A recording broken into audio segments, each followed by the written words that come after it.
Welcome to the Slop Farm. Enjoy the video. In this video, I will compare Selenium in VS Code full comparison. Install the Selenium extension, set up your language binding, and place WebDriver in your path so tests can run smoothly. I'll walk through basic setup steps, show how to run a sample test, and highlight common pitfalls to avoid. This will help you get tests working fast and keep development simple and repeatable. Let's walk through the setup so you can run tests quickly and confidently. First, install the right VS Code extensions for your language, then add the WebDriver executable to your path. Create a basic test file that opens a browser and performs a simple check. Run the test from the integrated terminal, inspect output, and iterate until it's stable.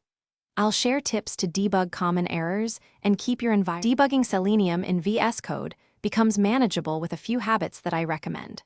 Use breakpoints and debug configurations to step through test code and inspect variables.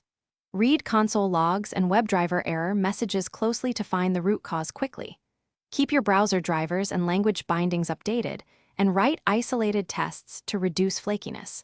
These practices will cut down troubleshooting time and make your tests. Thanks for watching. Consider subscribing if we helped you today.